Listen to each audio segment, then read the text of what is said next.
Halo Sobat Get Up, jumpa lagi dengan kami di Get Up Podcast Ministry.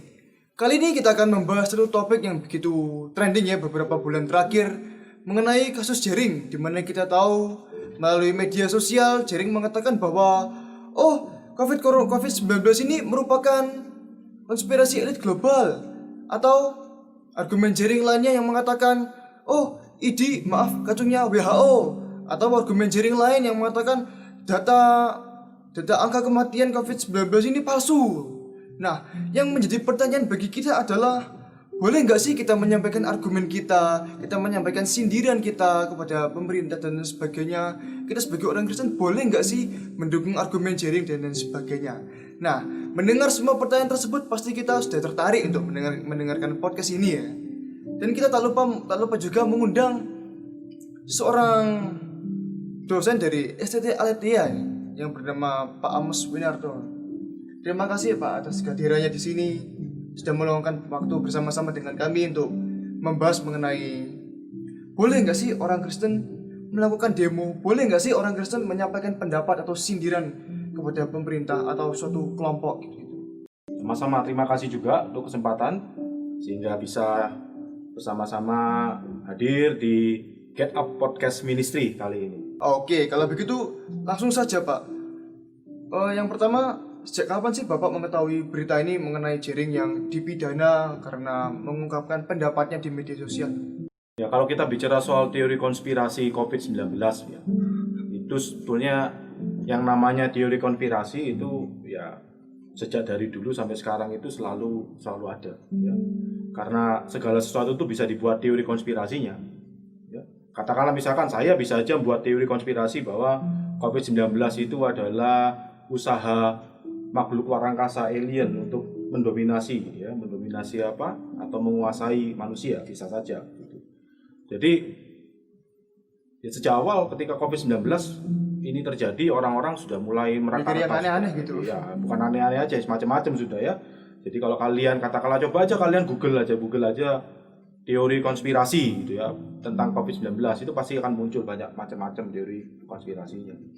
Nah, sehingga sebenarnya kalau kita bicara tentang teori konspirasi ini, yang menjadi pertanyaan sebetulnya adalah bagaimana kita ini belajar untuk mengevaluasi apa yang kita dapatkan di media sosial. Karena apa? Karena zaman sekarang ini untuk mendapatkan informasi itu kita bisa dapatkan dengan mudah ya. Hanya dengan ujung jari saja kita bisa mendapatkan informasi ya yang kita mau ya, baik dengan menggunakan mode-mode penelusuran seperti Google dan lain sebagainya, itu kita bisa dapatkan. Yang menjadi masalah bukan bagaimana mendapatkannya ya, karena itu caranya kita sudah gampang sekali melakukannya.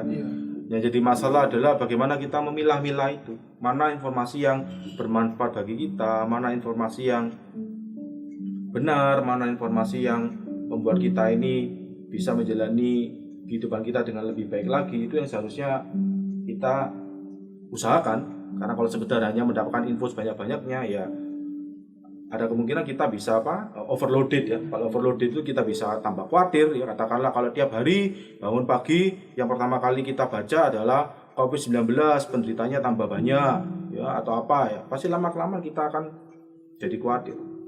Oke, begitu ya, menarik ya teman-teman. Kita sudah mendengarkan apa yang diungkapkan oleh Pak Amos, bahwa segala sesuatu ini pasti ada konspirasinya.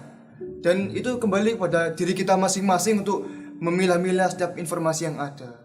Terus kemudian kira-kira di Alkitab ada nggak sih Pak berbicara tentang tokoh atau apa yang menyindir suatu pemerintah, menyindir sebuah golongan di dalam Alkitab gitu Pak? Ya, kalau kita bicara soal kritik terhadap sebuah perilaku, kritik terhadap sebuah tindakan, karena kita kan memang berisi banyak catatan-catatan, baik itu misalkan kehidupan raja-raja yang melakukan hal yang tidak baik, itu pasti nanti ada yang mengkritik. Kita tahu dengan jelas kisahnya misalkan antara Nabi Nathan dengan Raja Daud ya, Nathan mengkritik Daud.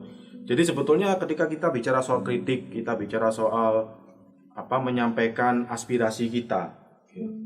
Dalam kekristenan sendiri itu sebetulnya tidak ada masalah ya. Kita bisa untuk berpikir kritis, bahkan kita didorong untuk berpikir kritis ya. Karena kalau kita tidak didorong berpikir kritis, bagaimana kita bisa mempertanggungjawabkan iman kita? Nah, sekarang yang perlu kita perhatikan adalah ya di dunia ini ada dua ideologi ekstrim yang perlu untuk kita waspadai.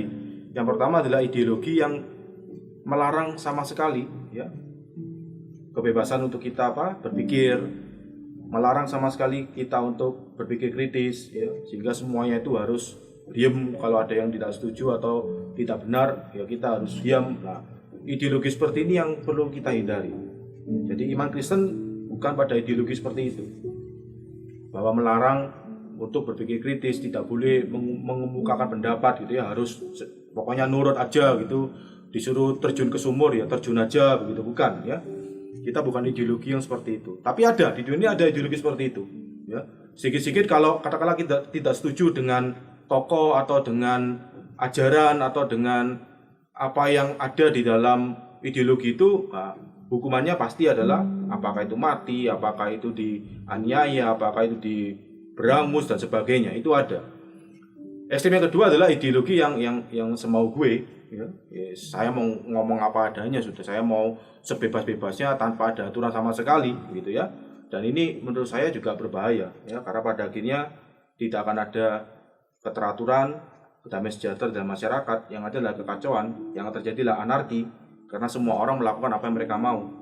Nah, ini dua ideologi ekstrim ini yang perlu kita hindari. Dan iman Kristen adalah iman yang justru berdiri di dalam kebenaran, bahwa kita bisa mengungkapkan pendapat kita tetapi tidak juga semau gue, melainkan sesuai dengan apa yang ada di dalam firman Tuhan.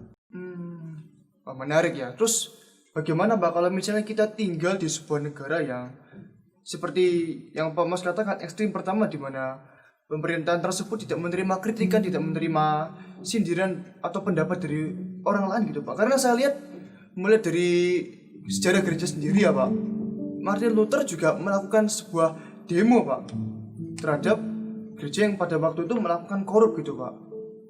Gereja yang ya seperti yang Pak Mas katakan, tipe pertama itu Pak, ekstrim pertama itu yang tidak mau menerima kritikan Pak.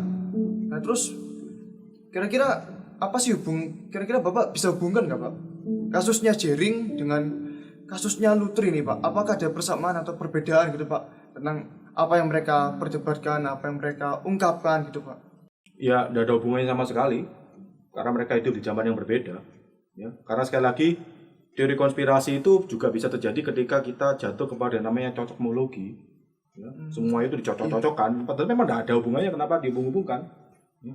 Dan kalau kita bicara soal gerakan reformasi, ya itu terjadi justru ketika memang dalam kondisi, karena memang iman Kristen itu tidak melarang kita untuk berpikir kritis.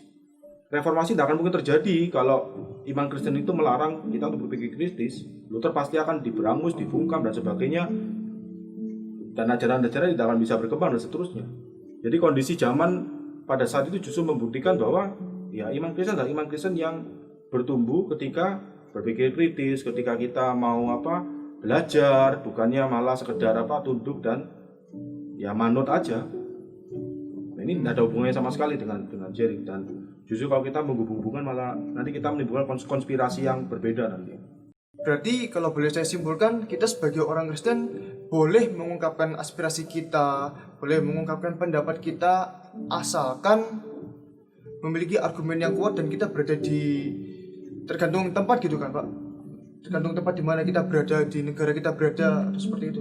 Ya prinsipnya kan adalah seperti kata kita bahwa kita kan belajar untuk menghormati ya, kita menjadi warga negara yang baik ya, menghormati negara di mana kita berada, Roma 13. Jadi selama kita masih bisa mengungkapkan pendapat kita, ya itu yang kita lakukan dan sesuai dengan koridor aturan-aturan hukum yang ada di negara kita. Karena jelas, katakanlah begini, misalkan saya berikan contoh yang gampang sudah, saya punya hak untuk mengemukakan pendapat, misalkan ketika saya melihat ada asap gitu ya, saya berpikir, oh ini ada kebakaran gitu ya, ada kebakaran. Saya bisa punya hak untuk saya keluar dari rumah saya, kemudian saya teriak-teriak gitu ya di sepanjang kampung itu kebakaran gitu, sehingga semua orang pada heboh gitu ya, ribut, semua pada keluar begitu. Kemudian ternyata setelah dicek bukan kebakaran, itu cuma asap dari orang yang bakar sampah. Salahnya saya di mana? Kira-kira. Apakah saya salah di dalam mengemukakan pendapat saya bahwa ada kebakaran terjadi? Apakah itu yang menjadi kesalahan saya? Lebih ke arah kurang mendalami gitu sih Pak. Jadi kan salahnya bukan pada prinsipnya bahwa kita ini tidak boleh mengemukakan pendapat, kan bukan itu.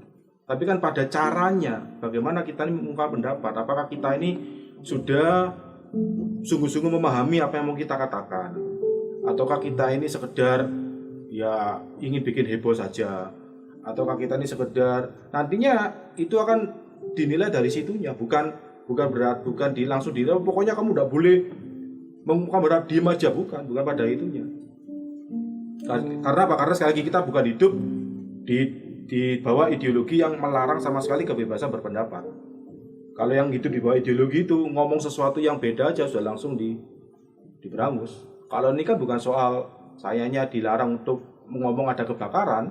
Salahnya saya adalah saya tergesa-gesa, saya tidak mencek dengan baik. Akhirnya saya dianggap menyebarkan kabar bohong. Salahnya kan di sana, salahnya bukan pada kebebasan berpendapat. Gitu ya Pak. Nah terus ini terakhir Pak, kira-kira Bapak bisa berikan beberapa tips atau beberapa hal gitu Pak, tips-tips kepada pemirsa kita di Get Up ini ya Pak, mengenai bagaimana secara kita berargumen yang benar, bagaimana cara kita memberikan kritik dan saran kita kepada pemerintah dengan benar gitu Pak. Satu-satu dulu ya. Ya. Secara umum, bagaimana kita ini bisa berargumen dengan benar? Ya, sebagai latihan awal ya, belajar menulis apa yang mau kalian katakan. Karena ketika kita menulis, itu akan menolong kita untuk menata kita ini mikirnya seperti apa. Ya, makanya bagi kita yang sekolah, bagi kita yang studi, diberikan anugerah Tuhan untuk kita bisa studi, ya, bisa sekolah gitu ya. Ketika kita diberikan tugas-tugas untuk menulis dan sebagainya, itu adalah kesempatan kita untuk melatih kita, supaya kita bisa berpendapat dengan baik, dengan berdasarkan fakta yang ada, dengan sistematis.